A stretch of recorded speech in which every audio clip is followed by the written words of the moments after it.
మీకు ఒక crazy news చెప్పనా? 'కాంతారా 2' మూవీలో జూనియర్ ఎన్టీఆర్ యాక్ట్ చేస్తున్నారట. ఏంటి నమ్మడం లేదా? కానీ ఇదే నిజం. ఎప్పుడు ఈ న్యూస్ బాగా వైరల్ అవుతోంది. కన్నడ సినీ రంగాన్ని ఓ ఊపు ఊపేసినటువంటి మూవీ 'కాంతారా 2'. ఈ సినిమాలో నటించడానికి జూనియర్ ఎన్టీఆర్ అంగీకరించినట్టు వార్తలు వినిపిస్తున్నాయి. రిషబ్ శెట్టి దర్శకత్వంలో తెరకెక్కినటువంటి 'కాంతారా' దేశవ్యాప్తంగా ఎంతటి విజయాన్ని నమోదు చేసుకుందో ప్రత్యేకంగా చెప్పాల్సిన అవసరం లేదు.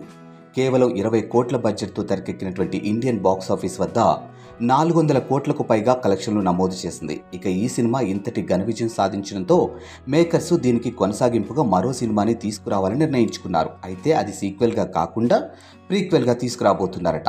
ఇక ఆల్రెడీ పనులు మొదలుపెట్టుకున్న ఈ ప్రీక్వెల్ నుంచి ఇటీవలే ఓ పోస్టర్ను కూడా రిలీజ్ చేశారు. ఈ క్రమంలోనే ఈ మూవీలోనే ఓ ఇంపార్టెంట్ రోల్ కోసం జూనియర్ ఎన్టీఆర్ను తీసుకొస్తున్నట్లు వార్తలు వినిపిస్తున్నాయి. ఇక ఎన్టీఆర్ను అభిమానించే రిషబ్ శెట్టి టైగర్తో మంచి స్నేహాన్ని ఏర్పరచుకున్నారు. ఇటీవలే ఎన్టీఆర్ కన్నడ వెళ్లి రిషబ్ శెట్టిని, ప్రశాంత్ నీల్ని ప్రత్యేకంగా కలుసుకున్నారు. మరి ఆ మీటింగ్ వెనుక కారణం 'కాంతారా 2'లోని రోల్ గురించి కూడా కావచ్చని న్యూస్ బాగా వస్తుంది. మరి ఈ వార్తల్లో ఎంత నిజముందో తెలియాలి, కానీ కన్నడ మీడియా అండ్ ఇండస్ట్రీలో న్యూస్ అయితే హాట్ టాపిక్ గాను మారింది. ఇక ఎన్టీఆర్ అభిమానులైతే ఈ వార్త నిజమైతే బావుండు అని ఆశపడుతూ ఉన్నారు. ప్రస్తుతం ఎన్టీఆర్ చేతిలో 'దేవరా 2 పార్ట్లు', 'వార్ 2', బాలీవుడ్ స్పై యూనివర్స్లో ఓ ప్రాజెక్ట్తో పాటు ఎన్టీఆర్ 31 సినిమాలు ఉన్నాయి. అండ్ ఈ న్యూస్ పైన మీరేం ఫీల్ అవుతున్నారో కింద కామెంట్ రూపంలో నాకు తెలియచేయండి. At the same time first time మన ఛానల్ ఎవరైనా చూస్తున్నట్టయితే వెంటనే సబ్స్క్రైబ్ చేసుకోండి.